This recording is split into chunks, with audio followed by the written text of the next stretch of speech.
Today's stories include Phil Spencer confirms the Xbox handheld. Xbox is still looking at even more acquisitions, and no Xbox game is safe from going multi-platform, even Halo. We'll have all this and more because this is Kind of Funny Games Daily.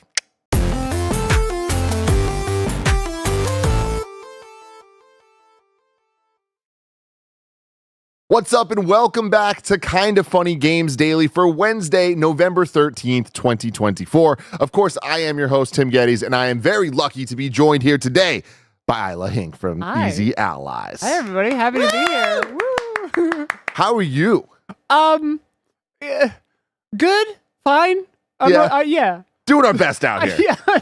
Yeah. All good. How's Easy Allies doing down there? It's been way too long since I've seen any of you. Yeah. So thank you for coming through today. It's fun to be up here. I never get to come up to SF, so it's really cool. Yeah. But LA is good. It's warmer. How's my baby boy Huber doing?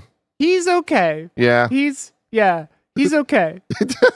Everyone go send Huber some sweet, nasty love, all right? He deserves it. Yeah. Asked me that 2 weeks ago. The answer is he's great. Yeah. But yeah, no, we're good. Yeah, we're good. It's fun. It's crazy, Yeah. What you been playing recently? I've been playing, I just got an iPhone for the first time like 2 days ago. Okay. Which has been very emotional because I've been an Android person for like 100 years. So I was trying out like Warframe on that. I was playing Alien Isolation on that. So why? It's pretty cool. Why now? Just need some change? I just did it. I don't really know. Are you enjoying the experience so far? I've gone insane. Yeah. It's good so far. Yeah. I think it's kind of good. How's the gaming on it for you? Actually pretty good. The screen is really good. Yeah. So, yeah. I'm a convert. Okay. It's a boomer phone in some ways because it doesn't let you do certain things, but I like it otherwise. Here we are, though, getting older all the time, everybody. Yeah. But this is Kind of Funny Games Daily. Each and every weekday, we run you through all of the video game news that you need to know about live on YouTube, Twitch, and podcast services around the globe. If you love what we do, support us with the Kind of Funny membership on Patreon or YouTube to get all of our shows ad-free. Watch us record them live and get a daily exclusive show. Wasted Bandwidth in the chat says, feeling younger in my mind. Thank you for catching the not-so-subtle Superman from Tony Hawk's Pro Skater reference that I just made. Okay. For a chance to be part of the show, submit your thoughts and opinions as YouTube Super Chats as we go. And give us some good ones today. If you have any questions for Isla here, please Super Chat them in and we'll get to them throughout the show. A little housekeeping for you. The visual triangle merch drop is here. The year is 2024. Space travel's possible, but the in-flight beverage service is lacking. We no longer have to choose between frame rate, resolution, and quality, so it's all okay. You can go to kindoffunny.com/store for a limited time and get sweet hoodies like the one I am wearing right now. I wore it yesterday. I'm wearing it again today. It's good enough for a back-to-back, everybody. And I got so many compliments yesterday. Yesterday I went to go play a preview of Power Rangers Rita's Rewind. Which that looks good. I don't know when I'm going to talk about it, but soon I'll talk about it. And I went to Digital Eclipse's studio, and I've never been there before. Yeah. Really cool spot. Their lobby is a full-on 80s arcade. Oh, I love that. They have the rug and the black lights, tons of real arcades, arcade machines, full bar. Like, they just went hard with this. And we had maybe like an hour before the event started to just kind of hang out. And they had a DDR Extreme machine. Oof. And I was like, I looked at that and the temptress that is DDR. I can't say no. Yeah. So I played. And I don't got it like I used to. You know what I mean? My brain can see the arrows. Yeah. My body understands it, but I just can't get there as fast as I need to. I got through 1.5 songs, and DDR usually play the 3 songs. Oh, yeah. I'm 1.5 in, and I'm like, I don't know if I have one more in me. Do I have this? I don't know if I have it in me. I did it. I pushed myself, and I'm still feeling it. Still feeling it today. But the lesson of that story, everybody, no matter how old you get, no matter how beat up your body is, never say no to Dance Dance Revolution. Yeah. It makes you a better person. My buddy that I'm staying in town here with while we've been here, before he had kids, we drove 4 hours to go to see a new DDR machine that they got at a Round 1 in the City of Industry. Love that. And he was like, yeah, it's okay. And I played the Silent Hill arcade machine, which sucks. Silent Hill arcade? What's that even look like? Bad. Yeah. It was just like all fog, and then like a little nurse would come out, and you'd kind of shoot at it with a broken gun, and then it was, that was it. That's was the it, whole man. game. Arcades. What a lost treasure to everybody. I love them. Today, after Games Daily, you're going to get Kind of Funny Gamescast. That is our Lego Horizon Adventures review. Thank you very much. There it is. Oh, yeah, it is exactly as you would explain. Man, recently I saw a video that, Barrett, if you could do me a favor, I think I posted it in random last Friday, I want to say. I saw a video of this guy absolutely crushing it at Time Crisis 2. Oh my God. In an arcade. Do you know what I'm talking about? Yeah. It was like a choreographed, full-on performance. And it's like the coolest video I've ever seen. And then Blessing, as I shared it to Slack with everybody, and Bless was like, I met that man. I saw him do it live. Whoa. Tim, I'm so sorry to say, the post has been deleted. No! Yeah. Oh, man. That's so upsetting. That's Too so real. upsetting. Forever Ender says Don interviewed him. Mm-hmm. Yes, that guy. Yeah, Don interviewed him. It's a great video. If you know Don Casanova from Easy Allies, he does real weird, crazy stuff. He just went to a pinball expo and did Awesome. 4 videos based on that. But yes, he did interview that guy. I think he's friends with that guy. I'm pretty sure. I love how small the world can be Isn't sometimes. that weird? And Yeah. just a random fact, just because anytime pinball comes up, I need to bring this up. Do you know Fran Mirabella? I don't think so. Well, it's Fran Mirabella, formerly of IGN. He's kind of funny family. Okay, yeah. Do people know that Fran Mirabella is like a professional pinball player? Oh, really? Like, he takes pinball incredibly seriously. And Barrett, when you see Fran Mirabella do this,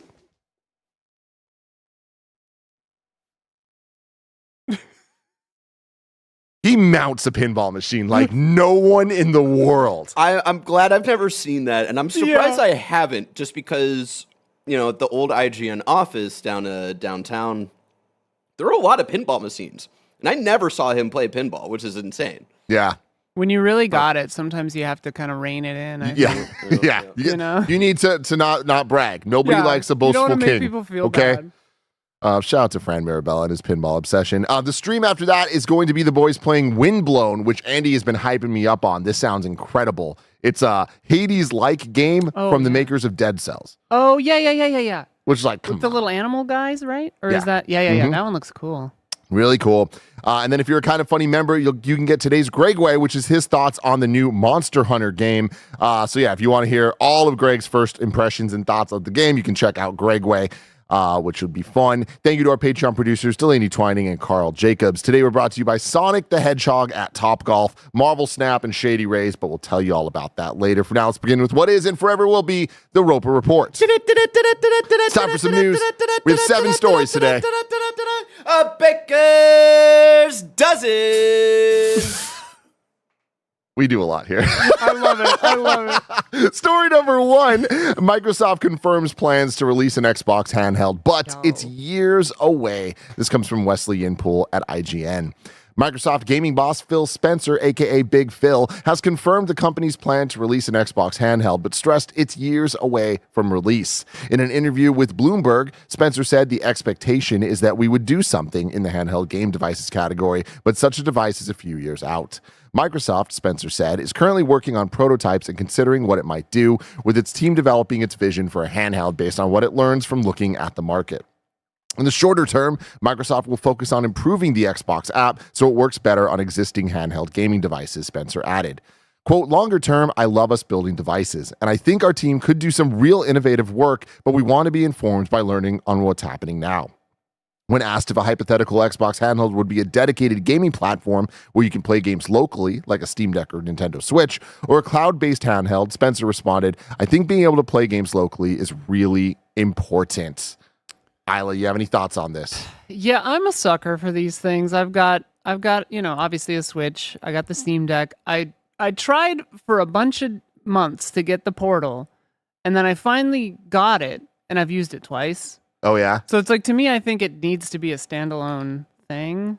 And their xCloud stuff works so well. I've used that on phones, and, so it's I could see them doing that, and you just need Wi-Fi or something, but the Portal I just haven't used very much, so I hope it's more like a Steam Deck.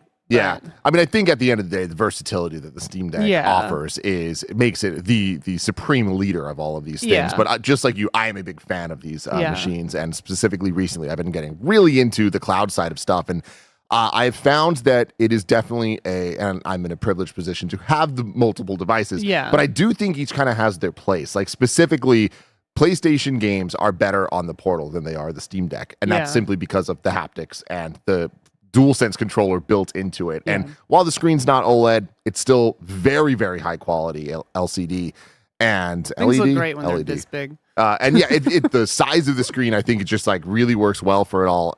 And just all of that stuff's great.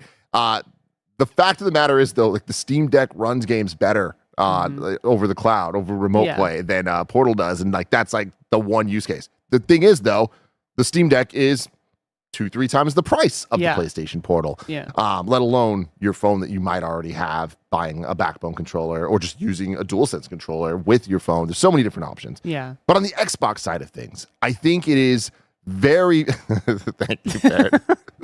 I feel like it's important for Xbox to take this seriously, and I think that they're already starting to. I saw someone in the chat say, "Oh, this means that we're not going to get Game Pass like proper support on the Steam Deck." I disagree. I think that Xbox is clearly going down a path, and they've been going down this path. But I think as we see the video game industry kind of mature into becoming more PC friendly, where console and PC gaming, I feel like, is like a little bit more hand in hand. Which Microsoft embraced years ago. Exactly. And adding the handheld side of that, or the portable PC side of that, I think it's even more so bridging the gap for hardcore players. But I think eventually, once they can break through and find the right marketing pitch to the moms and dads out there that don't understand how easy it is to just stream games to a handheld device that they can pop into for 10 minutes in between doing things with their kids or whatever, all the errands of their lives or whatever. That to me, I think, combined with educating people more on the value of Game Pass, because I feel like it's still such an insular thing to the people that talk about Game Pass understanding it. But it's an incredible value. It absolutely is, right? But I feel like I'm still struggling to convince my friends to get Game Pass, even though it'd be perfect for them, just because they don't. I played Call of Duty for the first time in like 15 years because it was on Game Pass. I mean, that's awesome. And Zombies rips. Yeah, so Love I feel like it's important for Xbox to be everywhere and to offer it specifically Game Pass in as many places as possible. And I think if they were to put out a handheld, I imagine it would be a dedicated, more Steam Deck-like system. There we go. These mock-ups are so funny. But I think that they wouldn't position it as, you need this to be able to play this. I do think that they would be on Steam Deck. They would be at anywhere that they possibly can, because I think that's their goal. I've been saying for a long time that, like, I think after, like, the Xbox One kind of didn't win the generation, they sort of pivoted into being the subscription service kind of first, and hardware supports that. And I think that they, like, definitely think the more eyes we have on this anywhere, the better it is for us. And like, obviously, like putting Call of Duty out on stuff, and like everyone was saying, is Call of Duty on Game Pass gonna ruin Call of Duty or whatever? And it's like, no, it's sold gangbusters on PlayStation, as it always does. And I think if they have a dedicated Xbox handheld and the messaging is handled correctly, which, don't name it something weird, but like, that could, it'll be more accessible than a Steam Deck, and get into more of the Switch territory where it's like families will buy it, have 2 per household kind of a thing. And like, if they nail that, it could be huge for them, I think. Yeah, absolutely. And it's, I think, very interesting that, like, again, I do think it's important to note that we're talking years away. Which is interesting. Switch because territory. I feel like the time is now. Yeah, I feel like it's we all kind of expected Xbox to have some type of handheld option out, whether this year or next year, but it sounds like that's not the case, which does Asus surprise is, like, me quite a pumping bit. them out, so it's like, But I do think that's the other side of it, is maybe Xbox knows they don't need to, because there are others, so they can kind of dedicate figuring out the optimal, like, hey, here's the Xbox like platform that maybe even comes built in with like a year subscription in Game Pass or something, I don't know, to entice people even more to be able to jump on this. But weirdly, they could, like, if they put, Game Pass and xCloud and stuff on Steam Deck and have dedicated experiences there, they get to beta test it basically for their own handheld for a year before putting it out. So it's like rock solid. Yeah. I mean, we gotta hope. I am surprised by years though. Yeah. I would think year, like why talk about it then? You bringing up to his credit, I think they're talking about it because people are asking, right. and they're giving some type of question, which, I mean, this level of transparency is more than we used to get from them talking about new devices that technically don't even exist yet, so I'll give them that. Shareholders love we're doing it. We're doing a thing. Story number 2 here. Despite buying Activision Blizzard for $69 billion just last year, Microsoft's still looking at even more video game acquisitions. This comes from Wesley Yinpool at IGN. Microsoft's still in the market for acquisitions. In an interview with Bloomberg, Microsoft gaming boss Phil Spencer said he's up for buying more companies, although cautioned that nothing's imminent and big deals are off the table for now. So if Microsoft does open its wallet once again, what might it spend its billions on? Deals that add geographic diversity, including in Asia, might be worthwhile, Spencer said. Apparently, Microsoft's eyed up buying another mobile company. Microsoft picked up Candy Crush maker King as part of the Activision Blizzard acquisition. Quote, we definitely want to be in the market, and when we can find teams and technology and capability that adds to what we're trying to do in gaming at Microsoft, absolutely we'll keep our heads up. Microsoft's still busy absorbing Activision Blizzard employees, Spencer added, which is why very large deals are probably impossible right now, but that leaves the door open for major acquisitions in the future. Yeah. Microsoft you surprised at all? No, I mean, I didn't figure they would pump the brakes entirely, slam on the brakes, I guess. I figured they would pump the brakes, whether by court order or just by, we just spent a whole lot of money. But yeah, I mean, what are you saying about getting into more Asian markets or like worldwide markets? That makes sense for them because they've been weak. I mean, especially in Japan compared to Sony, obviously, and Nintendo, obviously. But I don't know. It's a good business move because I was wondering if they were just going to kind of quit over there, But I think, I mean, if you can get into, the more markets you're in, the more money you make. So yeah, absolutely. And I think especially with how worldwide Xbox Game Studios is, I feel like they've made great strides with Japanese companies and Japanese games via Game Pass. And a lot of it has been more of back catalog stuff, but their attempts to get the Final Fantasies, the Yakuza games, the Persona games, and pushing them and putting them in the forefront of like, look, this matters to us. Yeah. I think that's great and very, very key to Xbox having that in their back pocket and going forward.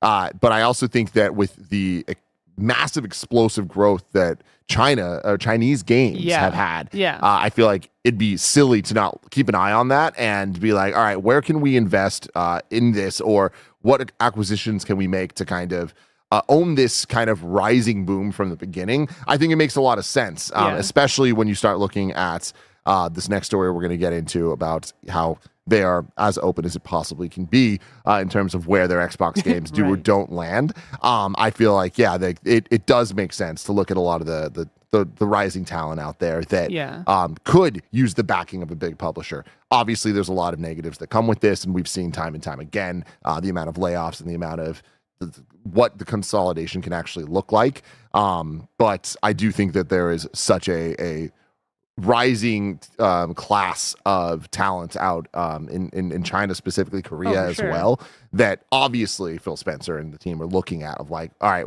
how could this benefit Microsoft gaming? And a huge user base, like untapped market. If like America, it's easy as an American to think like, oh, we're the biggest market, we're the driving force, like commercially, which is generally completely untrue. In like if you see, the I don't know if I'm supposed to say that I've seen it, but if you see the like map of servers for a big game, like a big MOBA, for example, America's like 3% of the user base. And I feel like, a lot of that is genre specific, right? Yeah, and it's for like sure. We're talking about these like massive verticals of gaming that in a lot of ways, like to your point, we kind of just write off as different. You know what I mean? For whatever reason that is. Like we don't talk about MOBAs typically. And whenever we do, it does feel like we're talking about something that's outside of the traditional space. And I think a lot of that is because they're not on consoles. Right. And we have been seeing little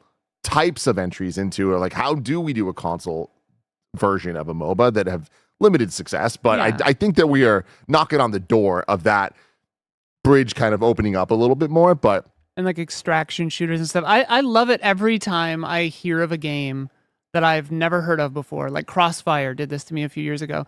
And then it's followed up with like, yeah, this has like 300 million players. Yeah. And I'm like, How? I was like, how have I never heard of it? Am I bad at my job? Like, it's wild, man. Yeah. It really, really is. Story number 3 here, tying things together even more. Microsoft gaming boss Phil Spencer won't rule out any Xbox exclusive making the jump to PlayStation, including Halo. This comes from Wesley Inpool at IGN. With Microsoft's multi-platform video game release strategy in full swing, some Xbox fans are wondering whether flagship exclusives such as Halo will ever make the jump to PlayStation. But according to Microsoft's gaming chief, Phil Spencer, there are no red lines in this first-party lineup. Microsoft has so far used older games released over a year ago for its multi-platform push, as opposed to brand new games, but that will soon change with the release of Indiana Jones. Microsoft will launch Machine Games' hotly anticipated Xbox game on PS5 just a few months after it launches on Xbox and PC and Game Pass this December. Speaking to Bloomberg, Spencer said every Xbox game is up for grabs when it comes to making the multi-platform jump. Quote, I do not see any sort of red lines in our portfolio that say thou must not, he said. It's too early to make any sort of decision on the next version of Halo, Bloomberg quoted Spencer as saying. What a time we live in. Barrett's killing it today with the B-roll. This is going to be our reality one day. This is from God. when Master Chief joined Fortnite, and this was a real thing that happened. But just think about it. Yeah. Just think about it. Yeah. Yeah, it's wild. You know, I never in my life would. So another thing is I went to Digital Eclipse, like I was saying, and it was in the same building as the Video Game History Foundation, which I've never seen. And it was the coolest room I've ever been in. There was just so many, it was like a library. And they literally had every video game magazine that's ever existed. Oh, wow. So like complete collections. Even PSM? Oh yeah. Every PSM, every Game Pro, every Game Informer, every Electronic Gaming Monthly, Nintendo Power, official PlayStation magazine, official Xbox magazine. Like, it was wild. Dude, that sounds awesome. And I was nerding out looking at all of it. And I looked at the 100th issue of Electronic Gaming Monthly, which is very important to me. It had a top 100 list of all games of all time. I remember that which one. at the time was very important to me back in like 97 or 8, whatever that was. But on the cover, they commissioned custom art that was just like what essentially now just looks like the Smash Brothers Ultimate characters select screen. Yeah. But it was just like every video game character ever. And in the forefront, it was Mario, Crash, and Sonic. And just seeing them together at that time was like, whoa. Yeah. Imagine the possibilities. And over time, we've kind of seen that in different permutations. To see where we're at now with the Xbox side of it, as, you know, the mascot platformer and the characters that kind of represent these different consoles and systems have, if not died out, changed in importance. Nintendo still sticks to that, but I feel like otherwise the 3D platformers aren't the main genre of gaming in the way that they were 2D platforms even, right? Where it's like shooters are a bigger deal and like the more mainstream like thing. To be in that era and to now see Xbox games starting to come to PlayStation, and now Indiana Jones, like their next big release is so soon coming to PlayStation. It's like, these are different times. I think this is a really good thing overall. Yeah. And one thing I want to bring up is the Switch 2. Right. Because we have the Switch 2 coming out next year. Yeah. If Nintendo can pull off what I expect them to, which is to put out a successor to the Switch that is what people are expecting and what they want. Not some weird left turn. Don't do something weird. Just give us the Switch 2. Tiny discs are back. Yeah, exactly. Like, don't do anything weird like that. Yeah. If they can manage to actually put this thing out and maintain the momentum they have, and Xbox then has another giant platform to be able to put their games on, in addition to their own system, in addition to the cloud, in addition to PlayStation, that's wild. Yeah. Even if, all right, the Switch 2 is not going to be able to play things at like the highest quality, I feel like... But they've been doing the cloud streaming thing for a long time. Which is unfortunate. Yeah, you know what I mean? But at least for the Nintendo, because the tech's not there to back that up. But I think that the Switch 2, power-wise, is going to get it close enough to be in the realm of we can play these games, specifically because games still need to be developed for the Xbox Series S and in some cases Xbox One. I figure it'll hit current Steam Deck. And then that's the thing. I just feel like there's a balancing of power that's happening because of all the devices that are out there, where there has to be this lowest common denominator somewhere. I think the Switch 2 is going to be at least around there. And so maybe the brand new Xbox games aren't coming out, but what if Master Chief Collection came out on PlayStation and on Switch 2? Like, Xbox has such a monumental opportunity here to treat their games more third party and see massive success with that. Yeah. So I'm really interested, and I'm happy that we're at a point now that even things like Halo are not off the table. Yeah, it doesn't surprise me. You know, it would have blown my mind like 5 years ago. But I think if this is just a step to getting Game Pass on PlayStation, I doubt they would ever let it on Switch. But like, you know, if they do that, they're in it. Like, you know, game over. Like, totally. Yeah. They don't even need to make boxes anymore. I mean, yeah, but that's the thing is I think that they always will, because I think so, yeah. When you look at, and always is a big word, but when you look at Microsoft's history as a, you know, hardware, but also software operating system developer, Windows to them, like they make their Surface devices and all that, but then Windows is just on whatever device whatever PC device that you have out there. So I think that strategy has clearly worked for them in a space that is very different, but has a lot of crossover with the gaming space. Yeah. So if they continue that, I think that there's going to be some big wins for Xbox IP in the future. And Office 365 on Switch. That's what we're waiting for, everybody. Let's get there. Oh, man. We're going to get to our next story, but we're going to do that after a quick word from our sponsors.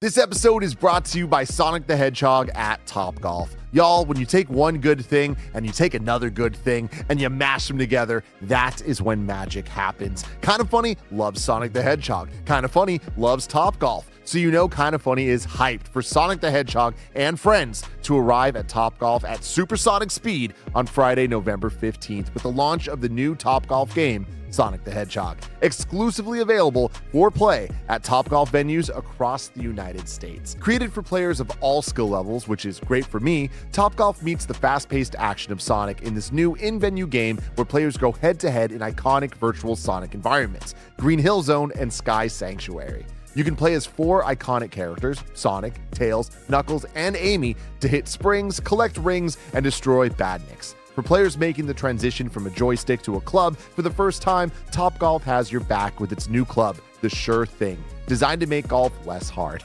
Come play around with your friends and family at a Topgolf near you and try out the new Sonic the Hedgehog game. This episode's brought to you by Marvel Snap. Y'all know Marvel Snap completely took over my life when it burst on the scene 2 years ago. I love it so much that I even mentioned Marvel Snap in my wedding vows, because to this day, my wife Gia is so obsessed that she has not missed a single day of completing her challenges. Marvel Snap is an award-winning collectible card game that combines deep strategy, a unique snapping mechanic, and your favorite Marvel characters with thousands of unique card art variants created by renowned artists to collect and use. One of my favorite things about Marvel Snap is just how fast-paced it is. Each game only takes about 3 minutes, so it's always a great time to pop in for a game or two. New cards are released every week, new seasons every month, and frequent events keep the game fresh and exciting. Each game takes only 3 minutes, so you can get in and out wherever you are, and with more than 270 cards in Marvel Snap with over 2,000 unique art variants, you'll always find something new. Download the Marvel Snap app now, available on the App Store, Google Play, and Steam, or visit marvelsnap.com to learn more. This episode's brought to you by Shady Rays. Forget the boring gifts this year. Shady Rays makes finding something special for everyone on your list easy. With premium polarized sunglasses that bring both clarity and comfort, you'll be giving a gift that they'll appreciate every time they step outside. Shady Rays is an independent sunglasses company offering a world-class product rated 5 stars by over 300,000 people. Their shades have durable frames and crystal clear optics, making them the perfect choice this holiday season. Every pair of shades also comes with lost or broken protection. If those shades ever disappear or get damaged, Shady Rays will replace them, no questions asked. Shady Rays makes gifting easy with a team ready to help with fast and friendly support. So, give the gift of quality, style, and worry-free wear this season with Shady Rays. Treat yourself or someone special. Go to shadyrays.com and use code KINDAFUNNY for 40% off 2 or more shades. Try for yourself the shades rated 5 stars by over 300,000 people. shadyrays.com, code KINDAFUNNY. We got some super chats I want to get to here. Shay Slay says, Pump It Up is better than DDR. Go to Dave & Buster's. I've never actually played Pump It Up. It's cool. Yeah? Yeah. Is that the one where it's like on the diagonals instead of the 4 arrows? It's been years, but I think so. Yeah. Tell me if that's wrong in chat. That seems a lot. I'm down to try, but I'm also slow. Have you old seen man. the one that's like with your hands and it's in like a circle? That's crazy. There was the one I used to like where it had like the two things and there was like one's blue and one's pink and there'd be like light beams that would go under it and you just like go like that. I liked that. Yeah. Mara says, shout out to the Invincible podcast celebrating 150 episodes today. They've been kind of funny best friends for a long time, and I'm very proud of those guys. Hell yeah, that is awesome. I'm pretty sure there was 150 issues of Invincible. So that's a fun little coinky dink there. Sam B says, easy allies, love and respect. Of course, always and forever. Banderas says, hey, Isla, longtime fan. Just want to say there's a street named Isla Place on my running path, and it always makes me think of you. Aww. Love and respect. I have to go there. I have to see it. Samson L says they need to make Xbox app work on ARM/Linux first. Yeah, kind of like Isla was saying earlier. I do feel like we're in the R&D phase of all of this, and it does make sense that Xbox needs to figure out the software side of it first before. What if the Xbox handheld hardware doesn't run Windows? I mean, honestly, stranger things have happened. Yeah, please don't. Actually. Please don't do that. Foxy Steve says Easy Allies got me into D&D, and that really changed my life for the better. Love and respect. Very cool stuff out there. This 5e.5 is weird. Changes. Moving from Sony or Xbox over to the Sony side of things. Story number 4 here. Sony teases something for December 3rd, just in time for PlayStation's 30th anniversary. This comes from Alex Coe at DualShockers.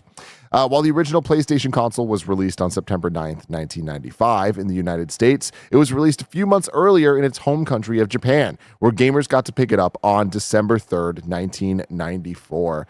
A few months earlier. That's a lot of months earlier. That's almost a year earlier.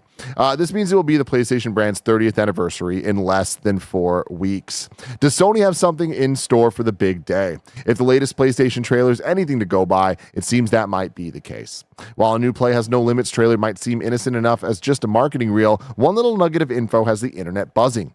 Around the 47-second mark of the video, the train schedule board has the date of December 3rd on it, along with 20 and 2024, which should be for the time of arrival and departure on the train, but can also be interpreted as time and year.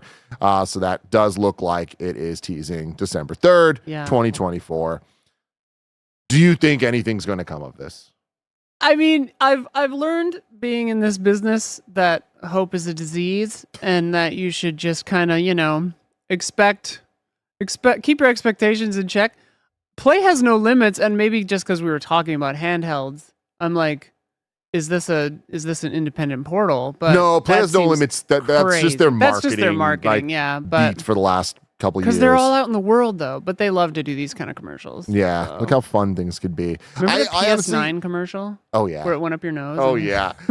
This, to me, is not a where there's smokes, there's fires type situation. I don't expect this is going to turn into anything. Mainly not. Because what would it be? Because I think a state of play doesn't make sense. I personally just don't feel like a showcase is in the books. I feel like we are, unfortunately, a ways out from that. I still believe the next time we get a PlayStation showcase, it's going to be a big one. I think it's going to be with substantial first-party studio announcements. And I do not think that, despite it being their 30th anniversary, I don't think December 3rd is the time for that. Yeah, and they announced the 30th anniversary console, colorways or whatever. And Game Awards is a week and a half after this date, December. It's December whatever 11th or whatever, and obviously Jeff's gonna try to get all the stuff that he could get that would have been in a showcase, whether they play ball or not. Sometimes they do, sometimes they don't. I don't know what this could be.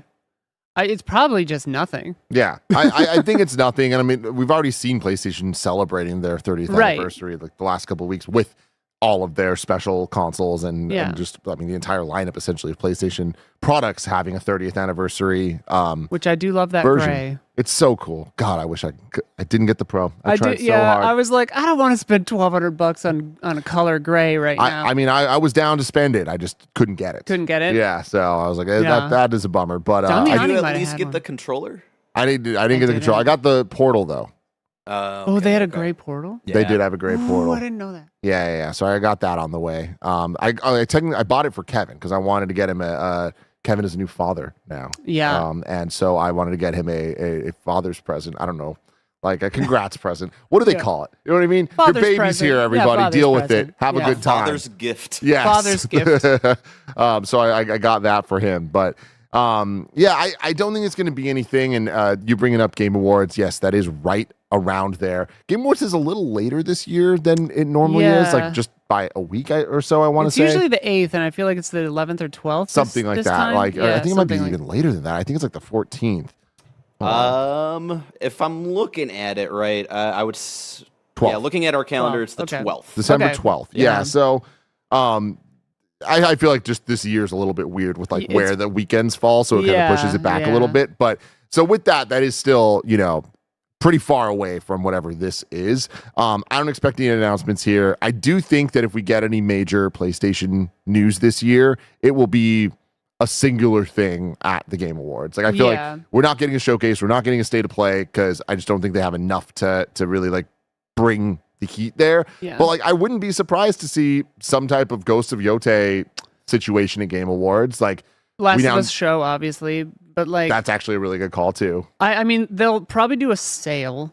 Maybe they'll put out another DLC in Astrobot, something a little more like the not leaderboard kind of like more levels or something. Like I expect something on that scale. Yeah. For this December 3rd, if anything. God, I hope we get some more Astrobot. That'd be sick. I need it. Have you played through the speedrun levels? I haven't played that part. No. Okay, Are they cool? Baron, have you been keeping up?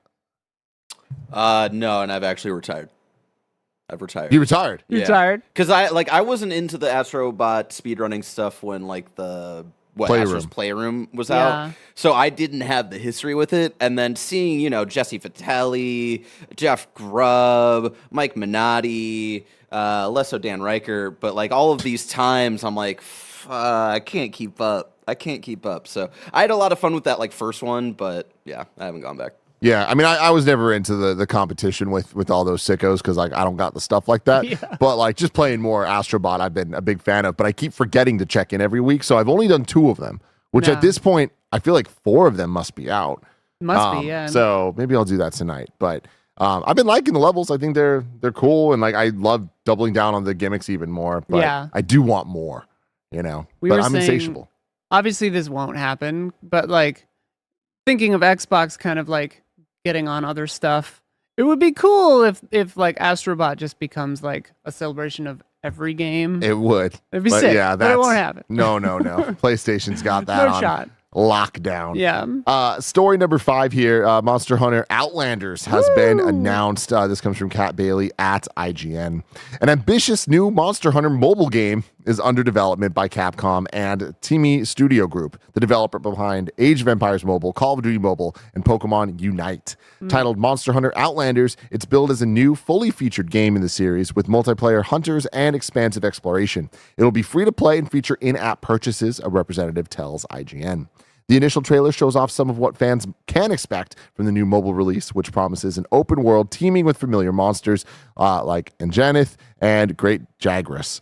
As with the core games in the series, Monster Hunter Outlanders appear to include multiple biomes that can be explored using a glider, similar to the one Link uses in The Legend of Zelda Breath of the Wild. It features impressive graphics despite being a mobile game and can be played either solo or with friends. Remember, for all of Greg Miller's thoughts on this, you can check out today's Gregway if you are a Kind of Funny member on Patreon or YouTube. But Isla, are you a Monster Hunter person? I love Monster Hunter. Anjanath, I think. Anjanath? Anjanath. Oh, yeah. Whatever. Yeah. You a big fan? No, I love Monster Hunter. This looks definitely like a mobile game, but I'm going to play the hell out of it. I don't know. I loved World and Rise. I played a little of Try, but that was kind of before my time just with Monster Hunter. World really got me in. So I am jazzed out of my mind for Wilds. I've played it a couple of times, played the beta. It's really, really, really good. So obviously I didn't play it on PC because that was a whole thing, but yeah. So what do you feel about this being announced now? Is this good timing? Is this bad timing? Because it feels like with most similar games and IP, I would argue it might be oversaturation. But with something like Monster Hunter, I almost feel like putting this out, and we don't have a release date or anything, but this out on mobile with Wilds coming out, I do feel kind of makes sense. It's interesting because they, at the end of the trailer, I think it just says soon, soon TM, who knows? But like, I think you're right. You're so right. Because with Monster Hunter specifically, we just want more and more and more. And they have a history of doing like kind of cross events in their different games, like you'll get Iceborne stuff in Rise, you'll get whatever, so like this feels to me like a Animal Crossing Pocket Camp while New Horizons happens kind of a thing where they can just like cross promote each other on each other. The thing I worry about with this is that they call it an open world survival game, which could be sick, just kind of like hanging out, living in that world. Or it could be a grind fest nightmare, which who knows? But yeah. And it's mobile, so I feel like that is the, you go into it expecting that and hope that you're surprised that it's not. I will say graphically, really damn impressive. Yeah, like a tiny bit framey, it seems like sometimes, but I mean, running on a phone and like when you're looking at it this big, I think, it'll look great. And I haven't played those other games that company has made, but like, I've certainly heard of them and they must be doing fine because they're huge. Yeah, I mean, Call of Duty Mobile is like in like as big of a beast as you would expect it to be. Yeah. And Pokemon Unite, I remember, kind of took over Snowbike Mike and Andy's lives for a little bit as well. Yeah. And that kind of goes back to what I was saying earlier. It's mobile, so it's different, but the game's on Switch too. That to me is an example of MOBAs kind of being console-fied a little bit, of like, or at least getting into that audience and trying to make that format work because clearly there's an audience out there for it. Smite, is the one that I played on console that I was like, okay, this works. Mm-hmm. This I could see. I would be kind of surprised if it came out before Wilds, but I think if it came out like holiday this year, like December, people are so thirsty for Monster Hunter Wilds right now that it'll do gangbusters if it comes out before Wilds. We're just so close. Which is crazy. Yeah, that's what, February 14th, I think. Like that is, very, very, very right around the corner, especially like considering the holidays feels like it kind of takes out so much time before we're getting to things. So I'd be surprised if this comes out before then, but me too. At the same time, it would be smart. It really would. And this does kind of ring to me as a Game Awards shadow drop type thing as well. So I could see that being a potential there. Cause it looks pretty ready. Just from what we saw like that. Normally, I'd expect like a CG trailer or something to announce a game like this, but like looking at that, it's like, oh, okay, cool. Well, and also Capcom, like obviously they're developing this with a partner, but Capcom has a pretty robust history of shorter than a lot of companies announce to release timing. Like think Resident Evil 2 remake. I think it was like 6 months or something, and like I love that. I think that's the way to do it. And I think you're so right. Like this feels like kind of a Game Awards drop, kind of a thing. Yeah. Especially if there's like ad money in it, Oh yeah. Oh, for sure. For sure. Story number 6, Sorry. This is just a crazy one to get through here. EA CEO Andrew Wilson is reportedly being considered for the top Disney job. Whoa. Taking over Bob Iger. This comes from Tom Ivan at VGC. Disney is reportedly considering EA CEO Andrew Wilson as a successor to current boss Bob Iger. That's according to the Wall Street Journal sources, who claim that Australian-born Wilson is currently one of 3 external candidates in the frame for the job. Internal candidates being considered for the role reportedly include Disney Entertainment co-chairs Dana Walden and Alan Bergman, ESPN chairman Jimmy Pilatro, and Disney Experiences chairman Josh D'Amaro. Iger, who's in his second spell as Disney CEO, is due to step down when his contract expires in 2026. Wilson joined EA in 2000 and has served as its chairman and CEO since 2013. What a shocking turn of events that does make sense when you actually look at it from a business perspective. But it's just like I never expected to hear those kind of worlds cross over this way. But again, it does kind of add up. I don't know necessarily that I'm thrilled about it based on my love for Disney properties and how I've seen EA do things. Yeah. But when it comes to just how many assets are at play and how much they are responsible for at that top level, it's like there is a level of business acumen necessary just to be you able gotta be to a freak, keep your control of things, because like very often there is no control. Yeah. I mean, yeah, somebody in chat said it too, but like he looks like a Bond villain. I just love that. But it's interesting because the other people on that list are all in the Disney family, because Disney owns ESPN, and like it's interesting that they're looking at 4 people in or close to Disney, and then him. Yeah. From EA. And I do feel like it feels like C-suite people kind of just get shuffled around every 12 years, you know? Yeah. And I'm always just kind of like, cool, good for you. But like, is this a fit? Because it's like, we want to kid ourselves and believe that Disney is, you know, wholesome and good and all about love and Princess Jasmine and what have you, you know, but they're a ruthless business nightmare just like anybody else. And EA is not known for not being evil. Yeah. So, yeah, I don't know. It's probably a perfect fit. I mean, you know, some part of that does come into play there. But yeah, I do think that it what's interesting to me here is thinking about how this would even have started, the relationships between EA and Disney, and who met who on which golf trip. I mean, that's a very good question. Maybe it was one of the Tiger Woods Games golf trips. But the Star Wars stuff comes to mind, because there were the deals, right, between Star Wars games being exclusive with EA for a while, but that didn't go well.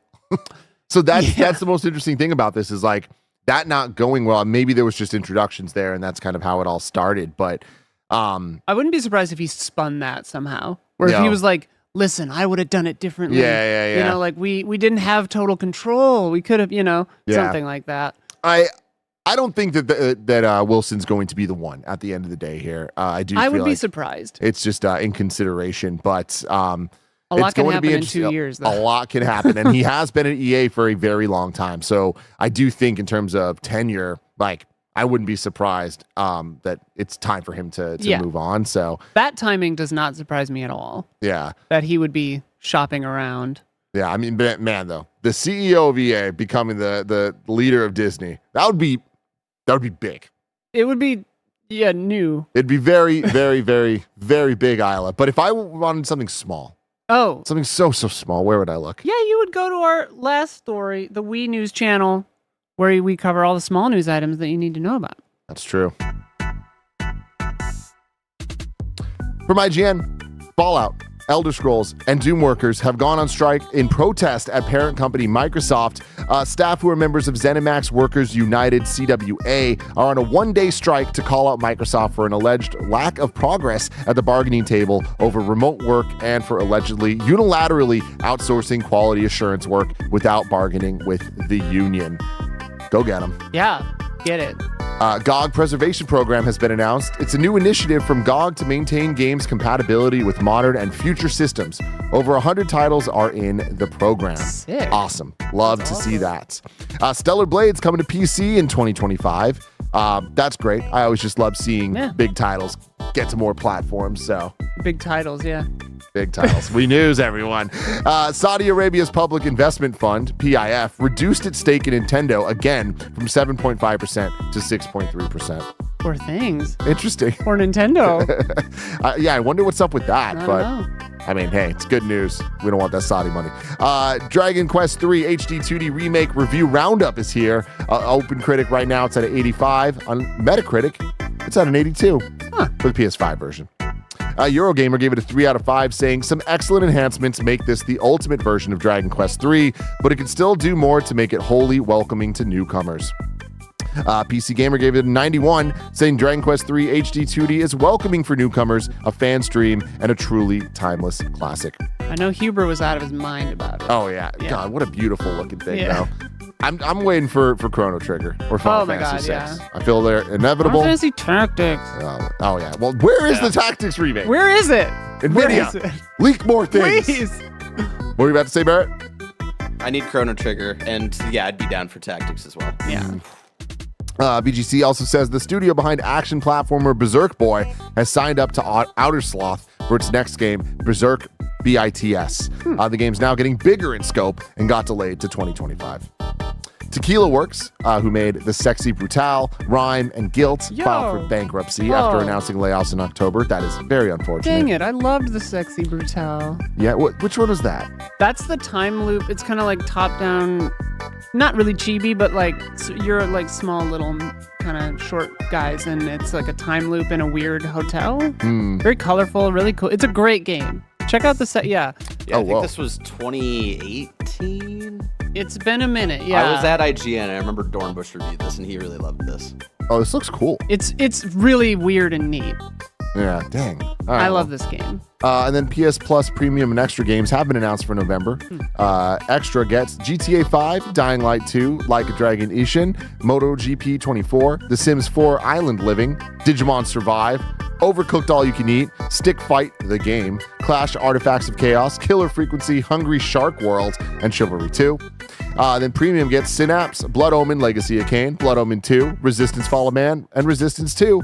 And then Locomotive is launching on November 21st for Switch and PC. And that is it for Wii News, everyone. Aw. I know, it's like... I love that music. Yeah, it's so good. It's so good. Shout out to Carter Harrell, by the way, for making that theme. I don't think I've been able to shout him out for that, because we were using the actual just Wii Shop channel theme. Probably want to dodge that. When Nintendo launched Nintendo Music, we're like, we got to be safe here. Did you see on that app? It blew my mind. I never realized it had that many tracks. The Wii channel music like playlist had like 63 songs. Good for them. I was like, wow. Do that on the Switch too. Yeah. Channel music. Yeah, the Wii Shop or Switch Shop, like their weird sound effects, I'm okay with some of it. Yeah. But it is very lacking in that specific theme song. But so is the entire world. I feel like every moment deserves to have that. I will never get sick of it. I would love, because we've talked about themes forever, but Isla, you just like, I would love to like have themes for Switch 2, but then also be able to pick what your like menu music is. Imagine if you could have themes that like looked like the Wii. Oh. You know? They would have to, right? That would be so sick. God. I mean, then like you can't go back that far. Like Nintendo doesn't really have that big of a legacy of like operating systems, right? Like GameCube, they had a little opening animation. Which is sick. Yeah. But God, remember even like the PS2? It's like you'd boot it up and it would be like what were the two options? Like oh man. I think browser was one of them, which I was like, why? PS2. Such a weird thing to have be like the first thing you see when you turn on your game console in 2001. Yeah, I had the Ethernet connector for that thing, and it did not work great. System configuration. Right. Yeah. Right. That's so funny. That's fucking awesome. Well, no, this looks. I think this is like one level in. Let's find. Yeah, it's that. It's that browser and system configuration. Yeah. God, that's so weird. Because if you didn't have a disc in it, it's like, what are you doing? What are we doing here? What do you want me to do? I love the PS1 one though. Look at this. The memory card. Oh yeah. Yeah, I love it. They each had their own unique different avatar thing, and some of them would like 3D bounce icons. Around. God. The Symphony of the Night had like a bunch of different ones. Yeah. So cool, man. Take me back. Different time. Let's see. You're wrong here. Tim said GOG, so I thought he was talking about something else. But in fact, what he meant to say was GOG. Is that really right? Really? They did officially change it. I don't remember which way that went. They did officially say you don't remember which way it went. Well, I can't remember if they were like, no, it's GOG or no, it's GOG. Yeah. I thought it was GOG because they went away from GOG. Yeah, I thought it's the GIF and GIF thing where Roger likes to say GIF because he's an insane person. He's like, oh, the creator says GIF, but like the creator doesn't know. They don't know shit. You know? GIF is GIF. Yeah, when you put GIF into the world, it becomes ours, and it's GIF. Yes. When you say GIF, I think you're going to get your oil changed, or you're talking about peanut butter. Peanut butter. Yeah. Yeah. I go straight to peanut butter. I had thought that they changed it to GOG because they were kind of stepping away from the Good Old Games branding. But was Good Old Games? That's what it stands for.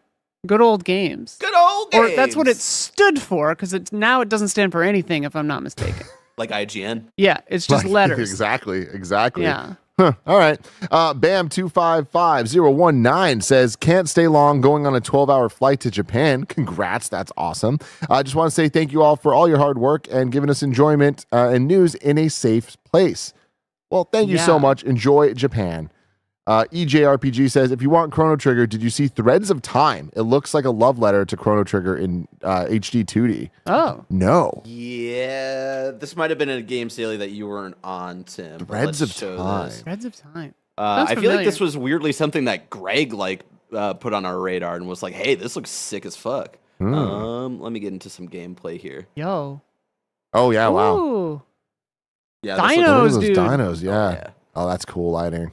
This looks really good. This feels like a combo of Chrono Trigger and Sea of Stars that I need. Also, Tim, play Sea of Stars. Is it good? Sweet. It's so good. I that was like, whoa, that is sick. That was a top 3 for me last year? 2 years ago. Nice. Oh my god! Wait, this looks really cool. Really cool. The combination of the animated effects and the pixel stuff is really cool. Yeah. I love like late 90s animated cutscenes like this. Yeah. You know? Wow, Ooh, check this out. Threads of Time, Threads y'all. of Time. Oh man, that reflection. Man, this is very, very cool. Huh. He seems nice. What's the next game you're excited for, Isla? Probably Monster Hunter Wilds. Anytime anyone asks me this question, I forget all video games. Yeah, I get So it. now I'm like, Yeah, I'm in a weird place where I guess indie's next. But after the preview that I did, I'm not like itching for it in the same way that seems to be everyone's kind of reaction to it. Yeah. Whether they've previewed it or just seen it, they're kind of like, yeah, I'm sure it'll be cool. It's not bad. It's definitely not bad. Yeah. It's just I was hyped for it. I had high expectations, and now I'm just like, I don't know that it's going to hit that for me personally. I do think it's going to be for a lot of people. Yeah. Very, very their shit. Yeah. But yeah, otherwise I'm just like looking at December and I'm feeling like there's nothing for me, which like is fine though. There's such a great backlog, and I'm still working through Metaphor. Bear, it's not going well, man. I'm just like it's just like there's baby steps, and I feel like I'm making no progress at all. But I'm still loving it. Still absolutely loving it. In a. I mean, I'm in the first dungeon. No. I'm past that. I'm in the first town. Or second town, I guess. Gotcha. Okay. The first town you go to. Yeah. Past the what seems people to be are being town. kidnapped. Essentially. Yes. Okay. Yes. All right. So yeah, but I'm proud of you for making it this far. Oh yeah. Chat reminded me of Sorry We're Closed, which I'm very excited about. What's comes that? out very soon. It's it's like gay Silent Hill. Okay. Kind of retro vibes, kind of like retro neon, yeah. It's got like the PS1, PS2 graphic style, but like really flashy and very queer, which I'm super into. Recently finished Fear the Spotlight, which I adored. And then I started playing 1000. I don't know if it's 1000 times resist or 1000x resist, but there it's all about into that so far. I've played like 4 hours of it and I'm loving it. I think it's the best story in a video game this year. Yeah. I'm like shocked. It kind of like went under the radar for me, and then I'd heard of it, and I hadn't heard of it until reviews had dropped, which I think it was like the same day the game came out. Yeah. But yeah, that game is awesome. It's all made by people who've never played or made video games before. They were all like artists who live in Canada who, when like lockdown happened, they're like, well, we can't do our practices because we're stuck at home. Let's make a video game together. And you can like really feel that throughout the game. It's so good. It definitely feels like, like real artsy, installation-y, but really playable and good. I don't know. It's really cool. Cool. Have Weird, you played timey-wimey stuff? Crow Country? Yes. Yeah, okay. Dug Crow Country a lot. A lot of the games you're saying, I was like, I feel like you would dig that. I know some people are kind of tired of it. It is getting pretty oversaturated, but I love that kind of like retro. It always feels like, because people say PS1 retro, to me it's always kind of like, obviously a modern combo of PS1, PS2 kind of vibes, because like there's stuff that they're doing that the PS1 just couldn't do. Yeah. But yeah, Crow Country was sick. Lorelei and the Laser Eyes. Like, this year's actually had a lot of really good indies, like really good, freaky, weird indie puzzles and horror games. Yeah. I know there are more games I'm excited for, but I can't remember them right now. That's totally I left my phone in the fine. other room. Totally fine. Isla, thank you so much for joining us here today on Kind of Funny Games Daily. Where could people find you, support you, all of that good stuff? Yeah, I recently, like most of us, am focusing more on Blue Sky and Instagram. On Blue Sky, it's Isla Hink, and on Instagram, it's iHink. That's where I can be found. Otherwise, we're on Easy Allies. We do streams and podcasts and chilling and hanging out, and yeah. All the good stuff. we know y'all love that. You'll love Easy Allies as well. Thank you for hanging out with us. Like I was saying, you're about to see the Kind of Funny Gamescast that is our review of Lego Horizon Adventures. And until next time, it's been our pleasure to serve you. Now we shake hands. Oh, good.